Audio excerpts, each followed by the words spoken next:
Hallelujah. जय मसीह आप सभी को बताए से आशीष करते हैं। तीसरे अध्याय को पढ़ने में अगुवाई करेंगी। पहले वचन से पढ़े। पहला वचन पढ़ने में कोई अगुवाई करे।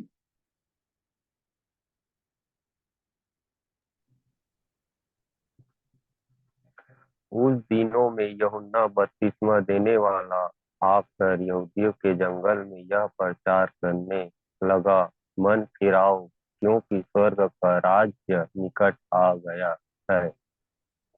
हालेलुया। पहले और दूसरे वचन में हमने देखा कि यहाँ पे यूहन्ना बपतिस्मा देने वाले के विषय में लिखा है और वो क्या प्रचार कर रहे हैं। मन फिराओ क्योंकि स्वर्ग का राज्य निकट आ गया है। तीसरा वचन पढ़े। यह वही है जिसकी चर्चा यशायाह भविष्यवक्ता के द्वारा की गई। जंगल में एक पुकारने वाला का शब्द हो रहा है कि प्रभु का मार्ग तैयार करो, उसकी सड़क सीधी करो। हालेलुया। हालेलुया।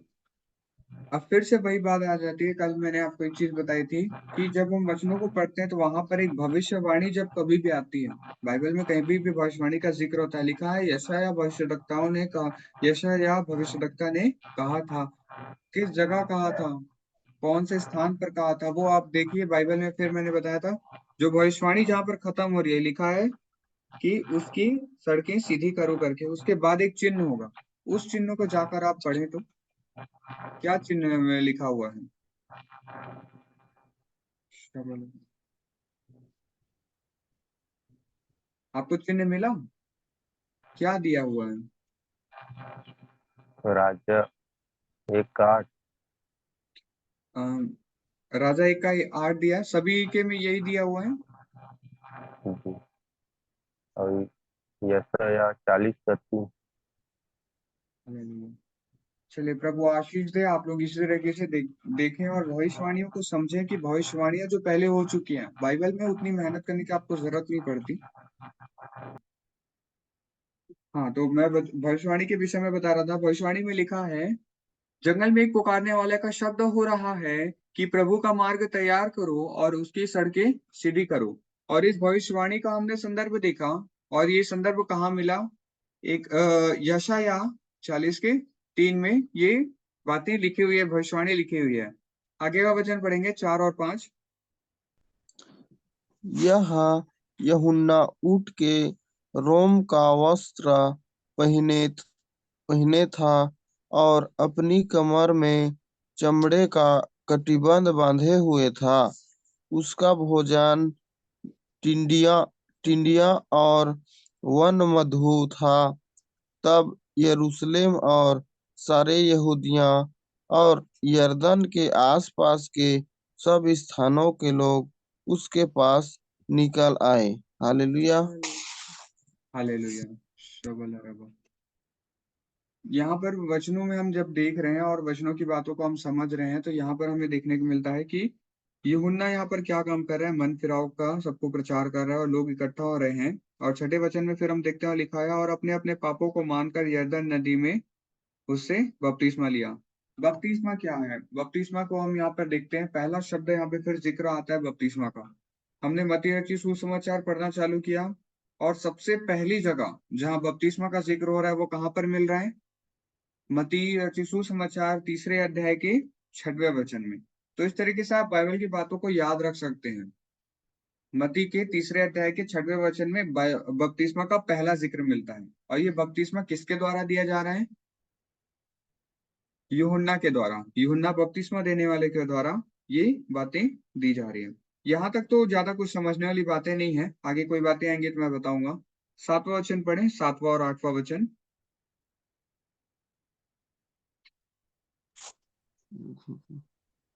जब उसने बहुत से फरीसियों और सदुकियों को बपतिस्मा के लिए अपने पास आते देखा, तो उसने कहा, हे सांप के बच्चों, तुम्हें किसने जता दिया कि आने वाले क्रोध से भागो। हालेलुया। ये और मन फिराव के योग्य फल लाओ। हालेलुया। हालेलुया। 7वें वचन में हम देखने पाते हैं शबल अरबा 7वें वचन में हम देखने पाते हैं कि लिखा है कि फरीसी वहां पर आ जाते हैं और फरीसियों से फिर यूहन्ना क्या करता है, हे सांप के बच्चों, वो इस रीति से क्यों कह रहा है? वो तो परमेश्वर के शब्दों को जानने वाले हैं। बल्कि सदूकी और फरीसी तो लोगों को पढ़ाया करते हैं शब्दों के बारे में, परमेश्वर के वचनों के बारे में लोगों को बताया करते हैं। तो फिर जो परमेश्वर के शब्दों को बताने वाले हैं, जो परमेश्वर का प्रचार करने वाले हैं, उन्हीं को क्यों यूहन्ना बपतिस्मा देने वाला सांप के बच्चे क्यों कह रहे हैं? हमें इन बात को समझना होगा कि संसार में कई प्रकार के लोग हैं। जब आप अपने जीवन में बढ़ते हैं, मसीही जीवन में जब आप आगे बढ़ रहे हैं, हमारे जीवन में भी सदूकी और फरीसी आते हैं। कुछ अच्छे सदूकी फरीसी आपको मिल जाते हैं, कुछ ऐसे सदूकी फरीसी मिल जाते हैं जो आपको ऐसा ज्ञान देंगे जो आपके लिए सही नहीं होगा। हालेलुया। जिन चीजों से आपको परहेज करना चाहिए, जिन चीजों से आपको बचना चाहिए, उनके बजाय आपको ऐसी चीजों के पीछे लगा देंगे जिन चीजों से आपका परमेश्वर की ओर से ध्यान हटकर नियमों को मानने में लग जाएगा। कई ऐसे कड़े नियम आपको बता दिए जाएंगे कि आप उन्हें माने, तभी आपका जीवन सफल होगा। पर बाइबल वो बातों को नहीं बोलती। बाइबल में परमेश्वर ने कभी भी इन बातों को जिक्र अमल नहीं किया होगा कि आपको ये नियम मानने ही मानने हैं, तब आप जाके इन चीजों में सफल होंगे।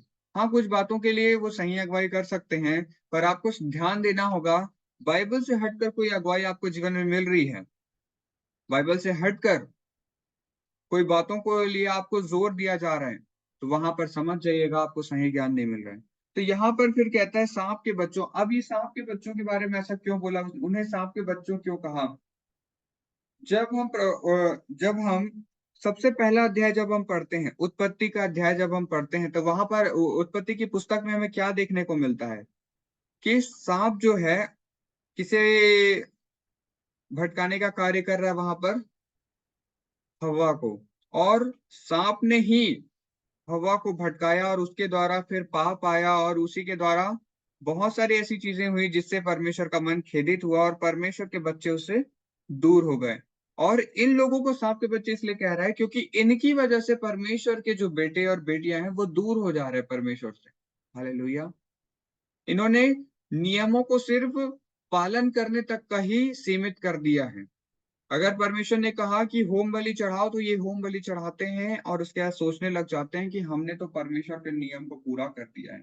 ये दान देते हैं और उसके बाद कहते हैं कि हमने परमेश्वर के नियम को पूरा कर दिया, हमें और कुछ करने की जरूरत नहीं है। पर परमेश्वर ने नियमों के साथ कुछ और भी बातें कही। उन नियमों को पूरा करने के लिए तुम्हारा मन कैसा होना चाहिए, तुम्हारा हृदय कैसा होना चाहिए, ये भी परमेश्वर ने कहा। परंतु वो उन बातों पे ध्यान नहीं देते, पर क्या करते हैं, सिर्फ उन नियमों को मानने में लगते हैं और दूसरों को भी इन बातों में लगा देते हैं, जिससे परमेश्वर के बच्चे उनसे दूर हो जाते हैं। और जो परमेश्वर के बच्चों को उससे दूर करता है, जो कोई भी परमेश्वर के बच्चों को उनसे दूर करता है, वो किसके समान ठहरेगा? सबसे शुरुआत में किसने परमेश्वर के बच्चों को उससे दूर कर दिया? सांप ने। इसीलिए यहाँ पे संदर्भ दिया गया कि हे सांप के बच्चों, तुमसे किसने कह दिया कि चेतावनी तुम्हें किसने चेतावनी दी कि आने वाले क्रोध से भागो? जो आने वाला क्रोध है परमेश्वर का, ये किसका संदर्भ है? प्रकाशित वाक्य में जो बातें लिखी हुई है कि धरती में ऐसी ऐसी घटनाएं होंगी, ऐसा ऐसा क्रोध परमेश्वर का प्रकट होगा कि लोग आज तक ऐसी तबाही देखे नहीं होंगे, आज तक लोगों ने इतना विनाश नहीं देखा होगा जितना वो देखेंगे। हालेलुया। तो यहाँ पर यूहन्ना बपतिस्मा देने वाला कहता है कि किसने कहा कि उससे भागो? हमें भागना नहीं है उन चीजों से, हमें उससे स्वीकारना है। क्यों स्वीकारना है? अब आप कहेंगे क्यों मुसीबतों को हम स्वीकारें, आने वाली घटनाओं को क्यों स्वीकारें? तो परमेश्वर, जब भी हम प्रार्थना करते हैं, जब मैं प्रार्थना करता हूँ, आपने ये बातों को देखो, पिता जो आपकी ओर से वो हो, जो आपकी ओर से योजनाएं हैं वो पूरी हो। और हाँ, ऐसा ही हो, परमेश्वर का राज्य आए और ऐसा ही हो, क्योंकि जिस दिन ये घटनाएं पूरी होंगी उसके बाद स्वर्ग का राज्य निकट आ जाए। जल्द से जल्द परमेश्वर का राज्य आए और हम उसकी महिमा में प्रवेश करें। उसके महिमामय सिंहासन के निकट जाके बैठे। तो इन घटनाओं का होना जरूरी है और ये होके रहेंगी। हालेलुया। तो जो कुछ भी बातें हो रही है उससे हम भाग नहीं सकते, तो हम क्यों भागे? शबला रबा, हम उन बातों से क्यों भागे? इसीलिए इनसे कहा गया, हे सांप के बच्चों, तुम सिखाते हो कि परमेश्वर के नियम को किस तरीके से मानना है, और तुमसे किसने कह दिया कि इन चीजों से तुम्हें भागना है? भागना नहीं, हमें स्वीकार करना है कि आगे चल के क्या होने वाला है और उनकी तैयारी करनी है। तो ये तैयारी करने नहीं आए हैं यहाँ पर। यहाँ पे बपतिस्मा लेके खुद को तैयार करने के लिए नहीं आए हैं, ये अपने आप को बचाने के लिए, अपने आप को परमेश्वर के क्रोध से बचाने के लिए एक नियम को पूरा करने के लिए आए हैं। तो ऐसी चीजों को ध्यान दे कि कोई नियम पूरा करने के लिए बस वो उन कार्यों को कर रहा है, तो ऐसे व्यक्तियों से भी आप सावधान रहे। मैं सिर्फ यहाँ पे पासवानों के विषय नहीं कहूंगा, मैं सिर्फ वचन प्रचारकों के विषय नहीं कहूंगा, विश्वासियों के विषय में भी कहूंगा। कलीसिया में कोई आपका विश्वासी दोस्त है, कोई विश्वासी आपका भाई है, हाँ होगा आपके लिए वो विश्वासी आपके साथ उठने बैठने वाला व्यक्ति हो, पर ध्यान रखें आप किसके साथ संगति करते हैं। कहीं वो ऐसे व्यक्ति नहीं तो नहीं जो नियमों को इसलिए मानते हैं ताकि उन्हें पूरा करें और वो स्वर्ग जा सके, वरन उनका हृदय तैयार नहीं है कि परमेश्वर के राज्य में प्रवेश करें। तो ऐसी चेतावनी को हमें देखने को मिलता है। इन छोटी सी बातों से ही हम बहुत सारी बातों को देखने पाते हैं। आगे का वचन पढ़ेंगे, फिर 8 में लिखा है, मन फिराव की योग्य फल लाओ, लिखा हुआ है। हालेलुया। मन फिराव के लिए हमें फल लाना है। और फिर 9वां वचन पढ़ें, 9वां और 10वां एक साथ पढ़ेंगे।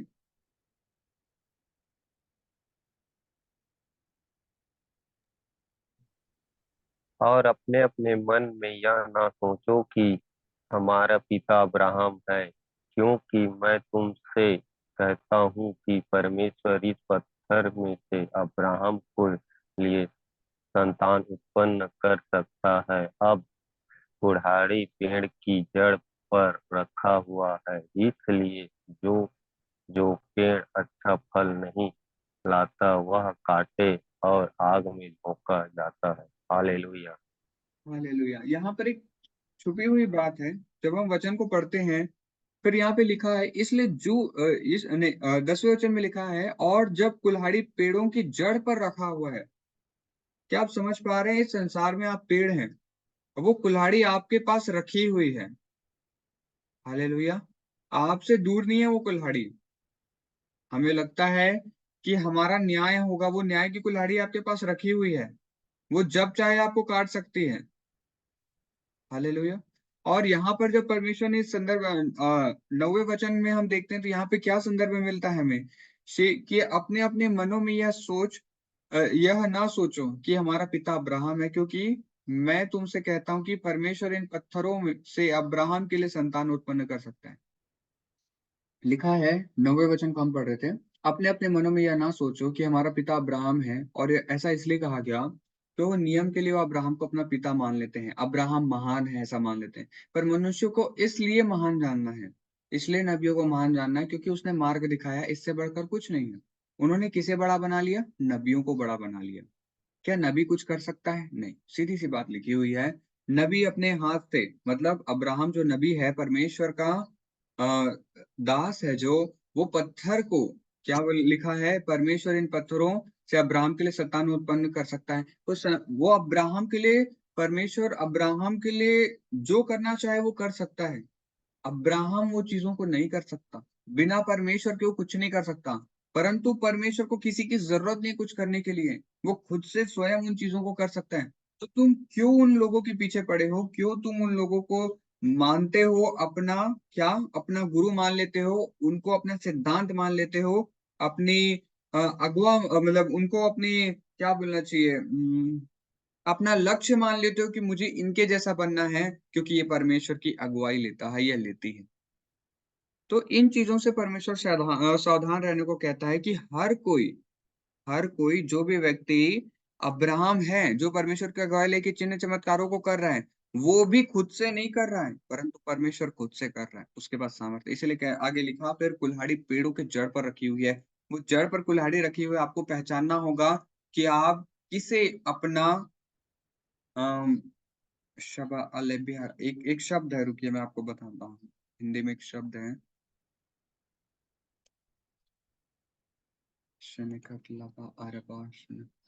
हाँ, आदर्श। हम किसे अपना आदर्श समझते हैं? तो हम अपने परमेश्वर को अपना आदर्श समझें और उसे आदर्श लेकर आगे चलें।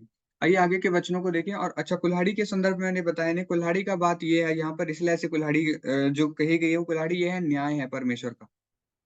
आप अपना अच्छा जीवन बिता रहे हैं, आखिरी में परमेश्वर अचानक से कभी भी आ जाएगा, ये कुल्हाड़ी चल जाएगी, वो पेड़ काटे जाएंगे जो परमेश्वर को नहीं मानते, और जो मानेंगे वो बच जाएंगे और वो परमेश्वर के राज्य में मतलब परमेश्वर के राज्य में फल लेकर आएंगे। इतनी सी बात है। 11वां वचन पढ़ेंगे, 11वां और 12वां वचन एक साथ पढ़ें। मैं तो पानी से तुम्हें मन फिराव का बपतिस्मा देता हूँ, परंतु जो मेरे बाद आने वाला है वह मुझसे शक्तिशाली है। मैं उसकी जूती उठाने के योग्य नहीं, वरन तुम पवित्र आत्मा और आग से बपतिस्मा देगा। उसका सूप उसके हाथ में है और वह अपना गुठी अच्छी रीति से सफल करेगा और अपने गेहूं को तो खेतों से इकट्ठा करेगा, परंतु भूसी को उस आग में जलाएगी नहीं। हालेलुया। हालेलुया। यहाँ पे लिखा हुआ है एक, अब यूहन्ना बपतिस्मा वाला आगे कहता है कि एक आने वाला है जो आग और पवित्र आत्मा से बपतिस्मा देगा। हालेलुया। यहाँ पे किसका जिक्र हो रहा है? यीशु मसीह का। यीशु मसीह आग और पवित्र आत्मा से हमें बपतिस्मा देते हैं। मतलब एक बपतिस्मा हो गया जिसमें हम मन फिराते हैं, और मन फिराकर हम एक नया जीवन पाते हैं, हमारा नया जन्म होता है। नया जन्म लेने के बाद आपको अब क्या चाहिए? अब आपका बर्तन खाली है। आपका शरीर एक बर्तन है, और उस शरीर को जब आप परमेश्वर को नहीं जानते तब उसमें पाप भरा हुआ था। आप पाप से भरे हुए थे, आपका जीवन पाप से मुक्त नहीं था। चाहे वो आपके पूर्वजों के द्वारा पाप आया हो या आपके द्वारा आया हो, किसी भी रीति का आया हुआ पाप, पाप तो पाप होता है। आप पाप से भरे हुए थे, आपके जीवन में पाप था। परंतु अब इस बर्तन को परमेश्वर ने धोकर शुद्ध कर दिया, क्योंकि उस बर्तन ने मन फिरा दिया। अब एक वो नया बर्तन बन चुका है। पर अब इस बर्तन को भी, जो अब ये जो नया हो चुका है, सामान्य जो मन फिराव के बपतिस्मा के बाद, अब इस बर्तन को भरना है। तो अब यीशु मसीह उसे आग और पवित्र आत्मा का बपतिस्मा देते हैं। मतलब अब उस पवित्र आत्मा के जरिए उस बर्तन में परमेश्वर का अभिषेक पहुंचता है, वो आग पहुंचती है।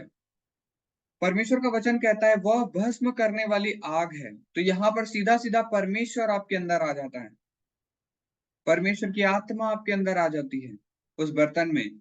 जहां परमेश्वर है वहां पाप नहीं हो सकता। इस तरीके से परमेश्वर ने आपको पाप से दूर कर दिया। तो फिर क्यों लोग पाप में पड़ते हैं? क्यों लोगों के जीवन में पाप आता है? यीशु मसीह को मानने के बाद, क्यों पवित्र आत्मा को लेने के बाद लोगों के जीवन में पाप आता है?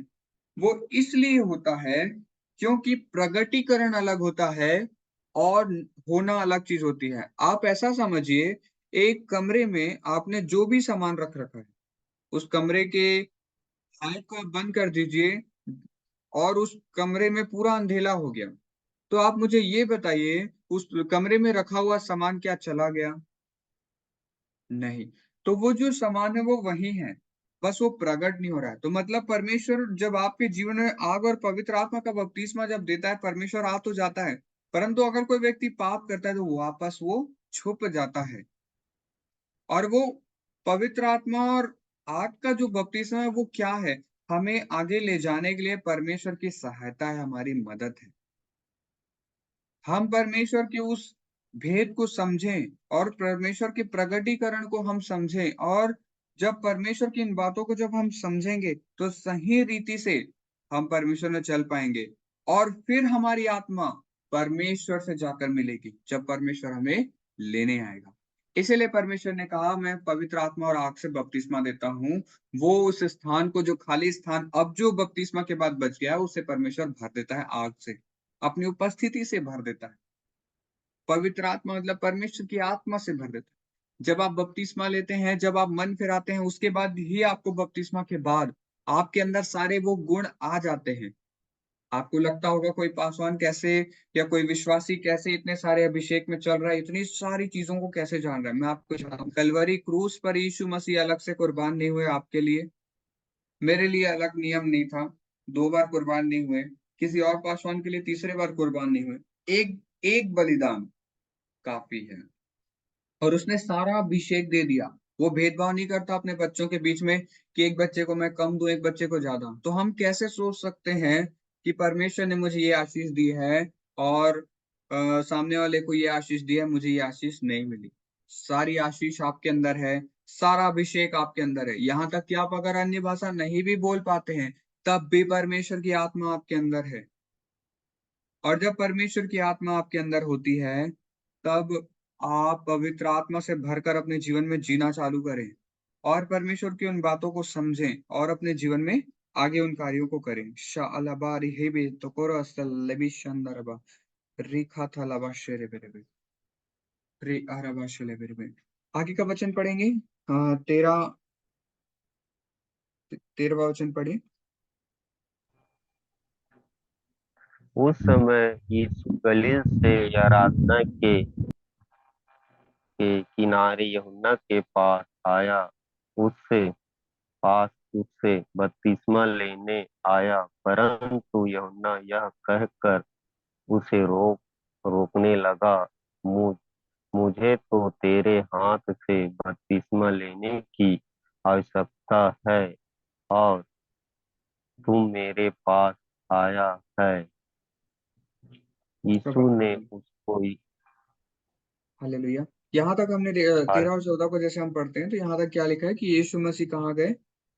यरदन के किनारे वो भी पहुंचे। तो यूहन्ना कहता है, मुझे तो तेरे हाथों से बपतिस्मा लेने की जरूरत है। यहाँ पर ज्यादा कुछ बड़ी बात समझने की नहीं है। 15 और 16 एक साथ पढ़ेंगे। 15, 16 और 17 पढ़ें।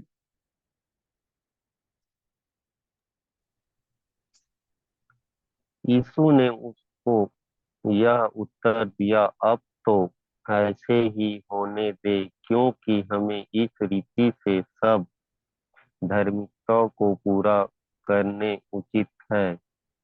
तब उसने उसकी बात मान ली, और यीशु बपतिस्मा लेकर तुरंत पानी में से ऊपर आया, और देखा, उसके लिए आकाश खुल गया, और उसने परमेश्वर के आत्मा को कबूतर के समान उड़ते और अपने ऊपर आते देखा, और देखा, यह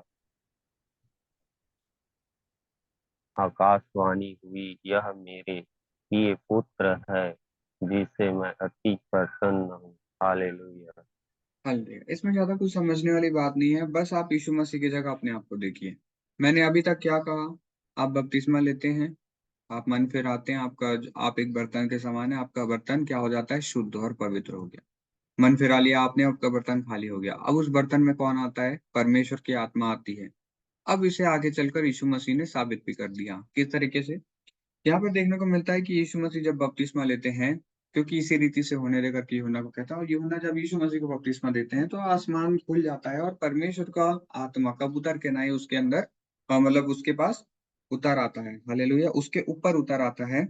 और फिर आकाशवाणी हुई। आकाशवाणी मतलब ये शब्द क्या हुए? आसमान से परमेश्वर का शब्द निकला कि यह मेरा प्रिय पुत्र है, जिससे मैं अत्यंत प्रसन्न हूँ। यहाँ पे यीशु मसीह को आप मत देखिए, अपने आप को देखिए। जिस दिन आपने मन फिराया, उसी दिन परमेश्वर आनंद से झूम उठता है कि यह मेरा प्रिय पुत्र है, क्योंकि वो खुश है। संसार में कई लोगों तक सुसमाचार पहुंचता है, कई लोगों तक भेद पहुंचता है, फिर भी वो देखते हुए नहीं देखते, वे सुनते हुए भी अनसुना कर देते हैं इन बातों को। हालेलुया। और जब ऐसी बातें होती है, शएलेबार हाबास नमेशतरबा, तो परमेश्वर दुखी होता है। परंतु जो मन फिरा लेता है, जो सच्चाई को परख लेता है, उससे परमेश्वर अत्यंत प्रसन्न होता है। और ये बातें हमें यीशु मसीह के साथ होती हुई दिख रही है, और ये बातें आपके साथ हो रही है।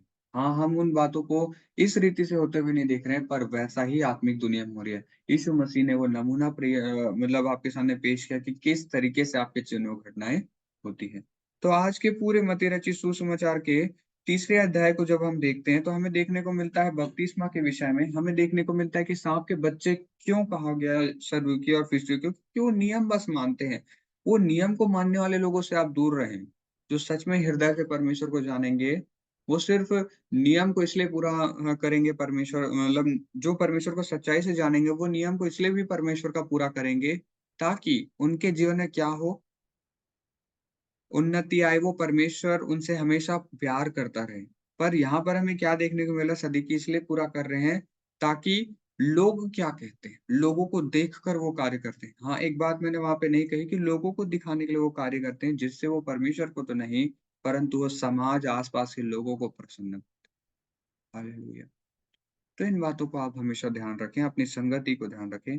दूसरी बात, फिर बपतिस्मा को हमने देखा कि जब बपतिस्मा ली जाती है तो आप नए बर्तन के समान निकल कर उभरते हैं, और फिर यीशु मसीह ने उन्हीं बर्तनों में फिर क्या डाला? उन खाली बर्तनों में पाप हटाकर परमेश्वर ने फिर क्या डाल दिया? परमेश्वर की आत्मा को वहाँ स्थापित कर दिया, और अब परमेश्वर की आत्मा आपको राह दिखाती है, क्योंकि लिखा है मार्ग, सत्य और जीवन मैं ही हूँ। मतलब, और परमेश्वर ने एक और बात कहा कि परमेश्वर एक भस्म करने वाली आग है, मतलब आग ही परमेश्वर है, और आग ही मार्ग है, आग ही सत्य है और जीवन है। अब पवित्र आत्मा क्या है फिर? पवित्र आत्मा आपका सहायक है, जो आपसे बोलता और बातचीत करता है, आपको राह दिखाता है, आपका संगी और साथी है वो। तो वो आग का बपतिस्मा जो आपको मिलता है, वो आपको क्या कर देता है? परमेश्वर से भर देता है। परमेश्वर की अच्छाइयों से, परमेश्वर के सभी गुणों से भर देता है। हालेलुया! ठीक है, तो प्रभु आशीष दे आप सभी को। आइए हम प्रार्थना करें। सभी के लिए एक साथ मैं प्रार्थना करूँगा। शेरे अलावा शेरे मेरे बे, और प्रभु का हम धन्यवाद करें आज के इस अद्भुत वचन के लिए। उससे पहले आइए हम अंगीकार करें। अरे बी से लवा शेरे, सभी सर पर हाथ रखें। आइए घोषणा करें। परमेश्वर मुझसे प्रेम करता है। परमेश्वर मुझसे प्रेम करता है।